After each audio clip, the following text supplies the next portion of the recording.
Swayam Prabha. Digital India. Educated India.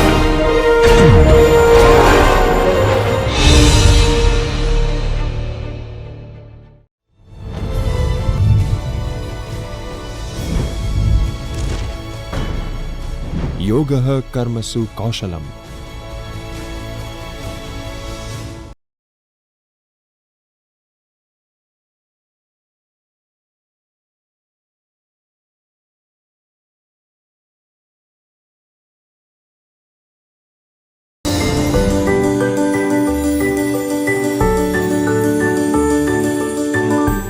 Dear viewers, I am C.S. In our earlier session, we were discussed the theories of corporate governance, agency theory, shareholder theory, stakeholder theory, stewardship theory, sociological theory, models of corporate governance, Anglo-American model, German model, Japanese model, Indian corporate governance model.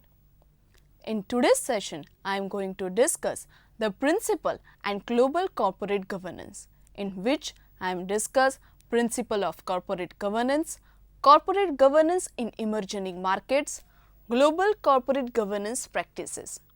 So viewers, by the end of this session, you would be able to understand, number first, to understand various principles of corporate governance. Number second, to explain corporate governance in emerging market. Number third, to analyze global corporate governance practices. So let us begin our today's session with understanding principles of corporate governance. The principle of corporate governance are a public policy instrument intended to assist governments and regulators in their efforts to evaluate and improve the legal, regulatory and institutional framework for corporation and others that have played important role in developing good corporate governance. The main objectives of the principles is to contribute to economic efficiency, sustainable growth and financial stability. Key elements of good corporate governance principle include honesty, ethics, transparency, trust, integrity, openness, performance orientation, responsibility, accountability, mutual respect and commitment to the organization. OECD principles of corporate governance first released in 1999 were revised in the year 2004 and 2015 to ensure the continuing high quality, relevance and usefulness of the principles, taking into account recent development in the corporate sector and capital markets. There are 6 principles of corporate governance. Principle number 1, ensuring the basis for an effective corporate governance framework. The corporate governance framework should promote transparent and fair markets and the efficient allocation of resources. It should be consistent with the rule of law and support effective supervision and enforcement. The corporate governance framework should be developed with a view to its impact and overall economic performance, market integrity and the incentives it creates for market participants and the promotion of transparent and well-functioning markets. Next, the legal and regulatory requirements that affect corporate governance practices should be consistent with the rule of law, transparent and enforceable. Next, the stock market regulation should support effective corporate governance.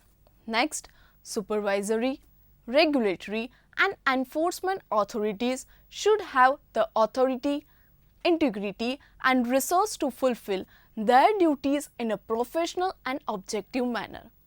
Moreover, their rulings should be timely, transparent and fully explained. Next, cross-border cooperation should be enhanced, including through bilateral and multilateral arrangements for exchange of information. Principle number 2. The rights and equitable treatment of shareholders and key ownership functions. The corporate governance framework should protect and facilitate the exercise of shareholders' rights and ensure the equitable treatment of all shareholders, including minority and foreign shareholders. Number first, basic shareholder right should include the right to secure methods of ownership registration, convey or transfer shares, obtain relevant and material information on the corporation on a timely and regular basis, participate and vote in general shareholder meetings. Next, elect and remove members of the board and share in the profits of the corporation. Next, shareholders should be sufficiently informed about and have the right to approve or participate in decisions concerning fundamental corporate changes. Next, shareholders should have the opportunity to participate effectively and vote in general shareholder meetings and should be informed of the rules including voting procedures that govern general shareholder meetings. Next, shareholders, including institutional shareholders, should be allowed to consult with each other on issues concerning their basis shareholders' right as defined in the principles, subject to exception to prevent abuse. Next, all shareholders of the same series of a class should be treated equally. Next, related party transactions should be approved and conducted in a manner that ensure proper management of conflict of interest and protects the interest of the company and its shareholders. Next, minority shareholders should be protected from abusive actions by or in the interest of controlling shareholders acting either directly or indirectly and should have effective means of redress. Principle number 3. Institutional investors, stock markets and other intermediaries. The corporate governance framework should provide sound incentive throughout the investment chain and provide for stock markets to function in a way that contributes to good corporate governance. Number first, institutional investors acting in a fiduciary capacity should disclose their corporate governance and voting policies with respect to their investments, including the procedures that they have in place for deciding on the use of their voting rights. Next, votes should be cast by custodians or nominees in line with the direction of the beneficial owner of the shares. Next, institutional investor acting in a fiduciary capacity should disclose how they manage material conflict of interest that may affect the exercise of key ownership rights regarding their investments. Next, insider trading and market manipulation should be prohibited and the applicable rules enforced. Next, stock markets should provide fair and efficient price discovery as a means to help promote effective corporate governance. Principle number 4. The role of stakeholders in corporate governance. The corporate governance framework should recognize the rights of stakeholders established by law or through mutual agreements and encourage active cooperation between corporations and stakeholders in creating wealth, jobs and sustainability of financially sound enterprises. Number first, the rights of stakeholders that are established by law or through mutual agreements are to be respected. Next, where stakeholder interests are protected by law, stakeholders should have the opportunity to obtain effective redress for violation of their rights. Next, mechanisms for employee participation should be permitted to develop.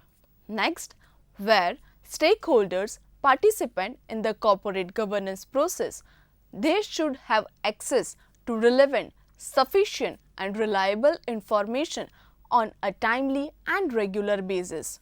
Next, the corporate governance framework should be complemented by an effective, efficient insolvency framework and by effective enforcement of creator right. Principle number 5. Disclosure and transparency. The corporate governance framework should ensure that timely and accurate disclosure is made on all material matters regarding the corporation, including the financial situation, performance, ownership and governance of the company. Number first, in this disclosure include the financial and operating results of the company, company objectives and non-financial information and issues regarding employees and other stakeholders.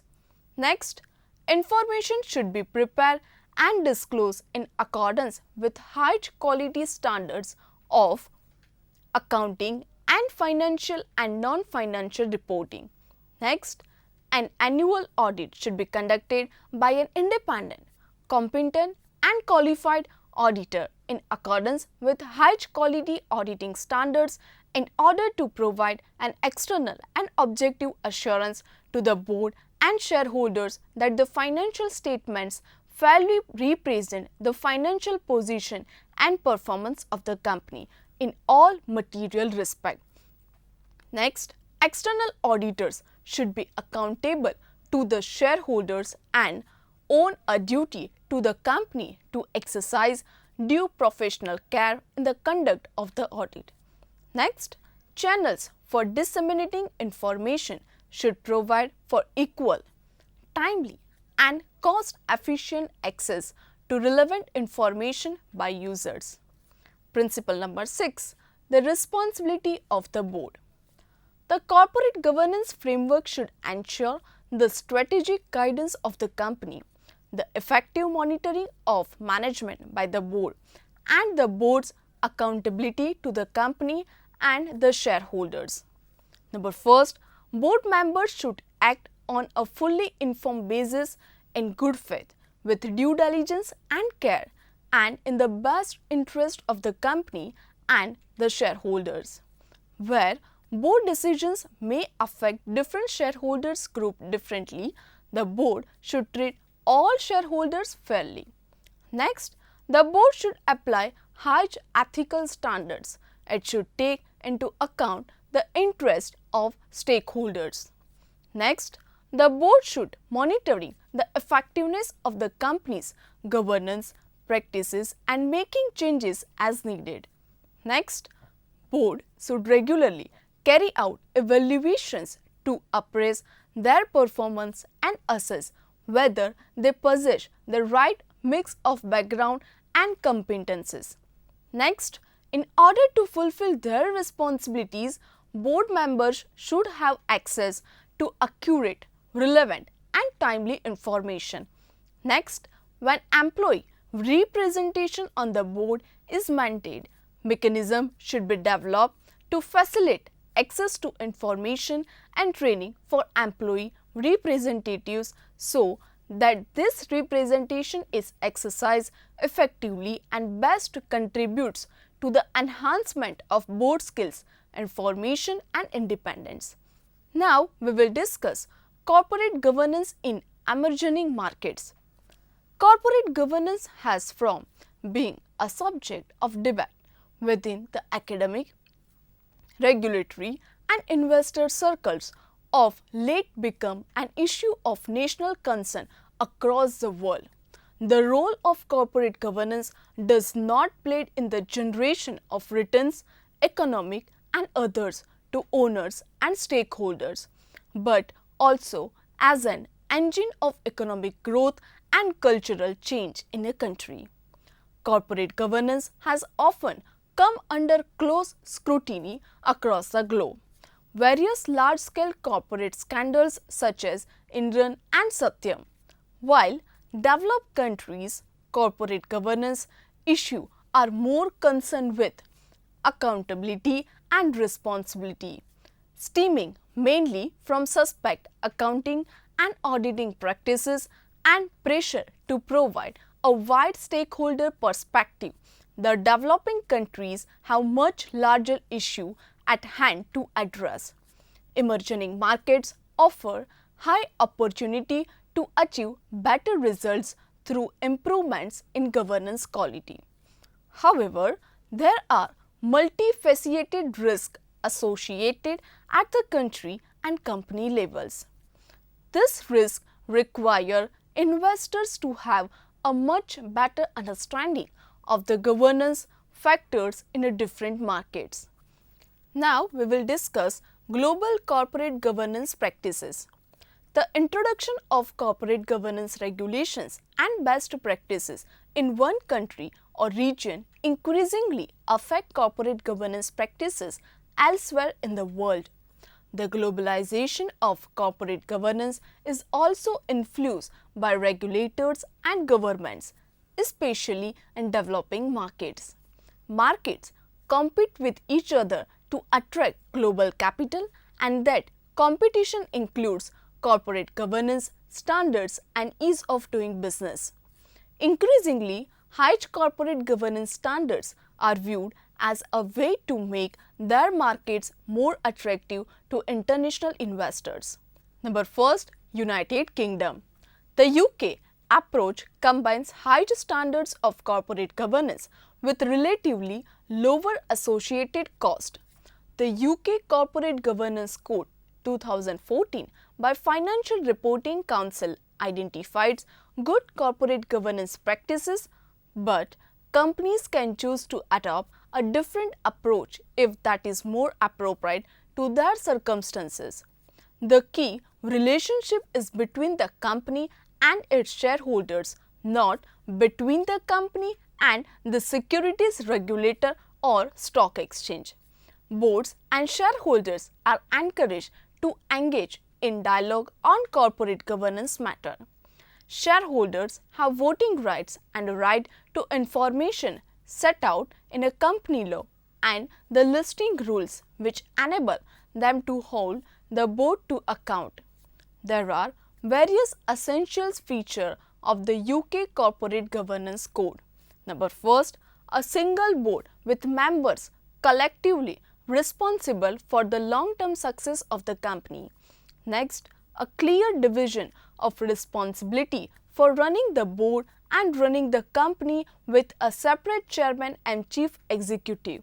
Next, an appropriate balance of skills, experience, and independence on the board and its committees.